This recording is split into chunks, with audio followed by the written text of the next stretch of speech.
Hello guys, তোমরা দেখে বুঝতেই পেরেছো এটা আমার বার্থডে ব্লগের পার্ট 2। তো সন্ধেবেলায় আমি বাড়ি এসেছিলাম, তো আমার বোন আমাকে বলেছিল সন্ধেবেলায় একটু কেক আনতে যাবে সিললেনে। আর তখন আমার বন্ধুরা এসেইভাবে রুমটাকে আমার ডেকোরেট করেছে, মানে ওরা আগে থেকে আমার বোনকে বলেছিল যে আমাকে বাইরে বার করতে। তো বেরিয়ে আমি একটু মায়ের আশীর্বাদ নিয়ে নিলাম, তারপর ওরা এখানে সব ডেকোরেট করেছিল। আর আমি বাড়ি এসে দেখি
আমি মোটামুটি আন্দাজ করেছিলাম যে ওরা কিছু না কিছু আমার জন্মদিনে করবে, বাট এত সুন্দর করে ডেকোরেট করবে আমি এটা ভাবতেও পারিনি। আমার এত পছন্দ হয়েছে ডেকোরেশনটা।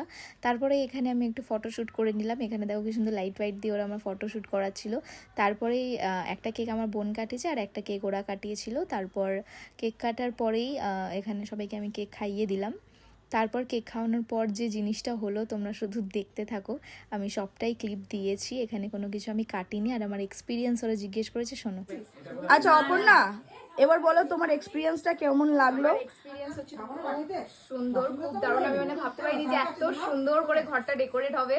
আমি জানতাম যে তোরা আসবে, বাট এত সুন্দর ডেকোরেট আমি ভাবতে পারিনি।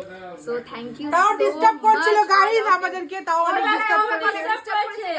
আমি কোনো ডিস্টার্ব করিনি, কিন্তু আমার বেলা প্রচুর ডিস্টার্ব। এবার দেখো আমাদের ডেকোরেশন, আমাদের হার্ড ওয়ার্ক গাইস। আমরা খুব তাড়াতাড়ি হার্ড ওয়ার্ক থেকে বেশি ইম্পর্টেন্ট হচ্ছে যে ও আমাদের